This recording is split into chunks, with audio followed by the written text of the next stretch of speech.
Je vais être bientôt le maître du monde.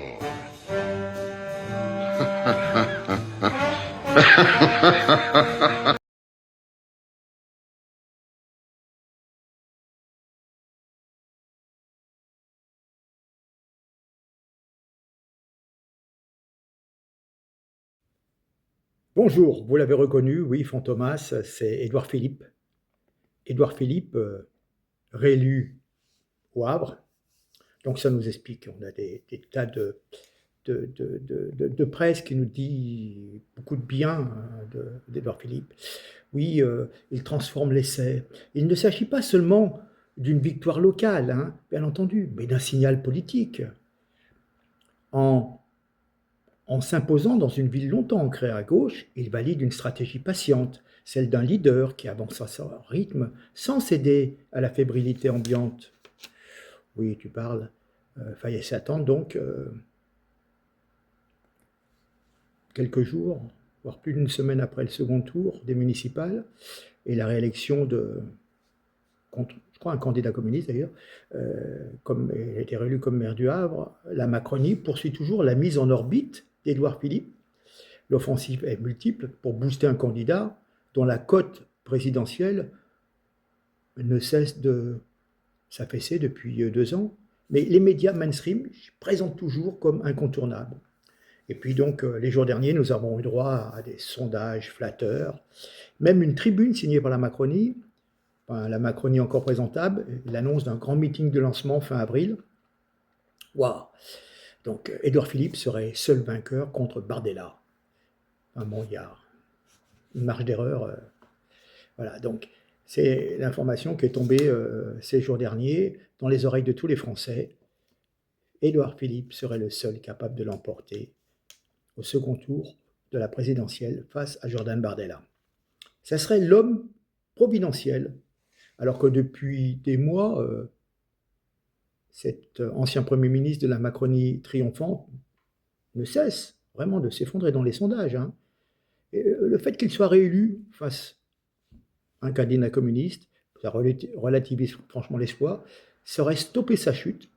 Et nous avons donc, le sondage a été accompagné d'une tribune de personnalités de la droite et du centre, donc traduisez des macronistes, hein, 80 ministres et parlementaires, 9 ministres, 40 parlementaires Renaissance, 35 députés, 5 sénateurs, 21 parlementaires LR, 15 députés, 6 sénateurs, 7 députés Horizon, 5 députés Modem, 5 sénateurs UDI, 3 députés Lyot.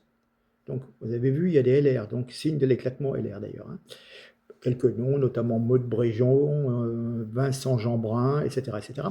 Tous ces gens qui sont aux manettes du pays, ils devraient tous être mobilisés sans relâche pour les Français en cette période de crise. Mais non, une seule chose les anime, sauver leur place et la Macronie en fin de règne. Donc, on met Édouard Philippe et on se met tous derrière. Édouard Philippe, c'est l'amnésie collective des poissons rouges. C'est le grand espoir pour 2027. Bilderberg a tranché, hein. Ce sera lui. Rappelez-vous, c'est un young leader. Bon, on peut dire qu'il battra peut-être péniblement Mélenchon au premier tour. Et puis les castors feront barrage contre le RN. Le RN, l'assurance vie du système peut-être. Et ce socialiste, déguisé en homme politique de droite, macroniste pur jus, sera élu prochain président pour continuer à détruire ce qu'il reste du pays, grâce également au vote LFI. Alors j'ai envie quand même de rappeler au Poisson Rouge quelques-unes de ces médailles, hein. C'est quand même les borgneurs des Gilets jaunes, le bureau des anciens avec Rivotril, l'explosion des impôts. Lui, il est coupable de 800 milliards de dettes dans son actif, fermeture de Fessenheim, rabotage des allocations chômage, oui.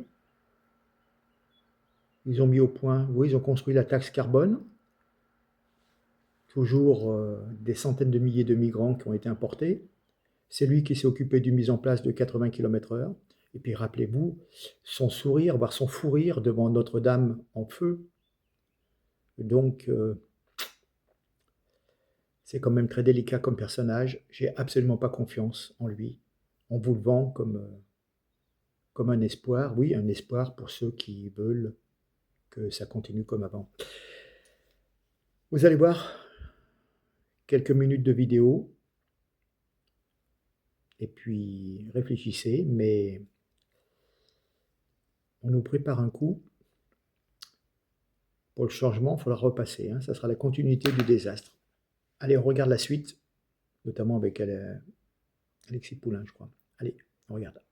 Édouard Philippe, il parle à tous ceux qui savent pas, en fait, qui savent pas qu'il a éborgné les gilets jaunes, qu'il a buté les vieux avec du Rivotril, qu'il a bossé pour BlackRock. Dès qu'il a été Premier ministre de Macron, son premier plan, c'était la retraite à 70 ans pour faire plaisir au fonds de pension américain qui allait capter, en fait, la manne financière de la retraite par répartition.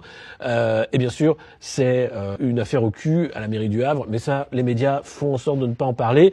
C'est aussi 3 passages au Bilderberg, comme Gabriel Attal qu'on a fait 2. C'est aussi un young leader de la Franco-American Foundation et de la Chinese et Franco Foundation. Bref, il coche toutes les cases pour être le candidat du système, celui qui continuera donc le massacre de la nation française pour la noyer dans ce machin européiste où d'ailleurs Ursula est en train de nous noyer gentiment puisque elle vient de signer un nouvel accord.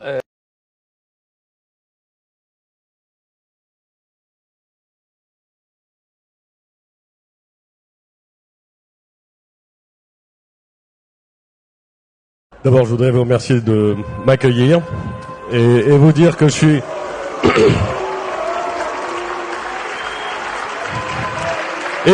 suis extrêmement heureux d'être à la fête de l'UMA. C'est pour moi la première, mais je sais que c'est une institution et je veux vous remercier de cette invitation. C'est la première chose.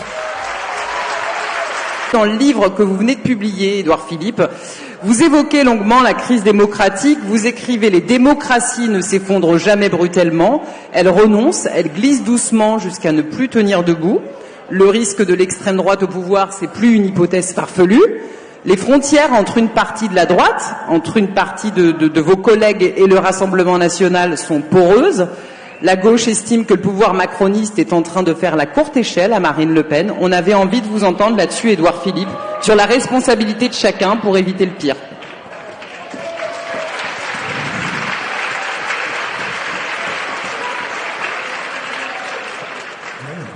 Je vais commencer par vous répondre en vous disant ce que j'ai fait. Plusieurs fois au Havre, dans des élections cantonales, il y a eu des deuxièmes tours entre des candidats communistes, mes opposants à la mairie, et des candidats du Front National. À chaque fois, j'ai dit clairement qu'il fallait battre le Front National et qu'il fallait voter pour le candidat communiste. À chaque fois. Je l'ai pas fait de gaieté de cœur, et je l'ai pas fait en disant que j'étais d'accord avec le candidat communiste. Parce que je suis rarement d'accord avec lui.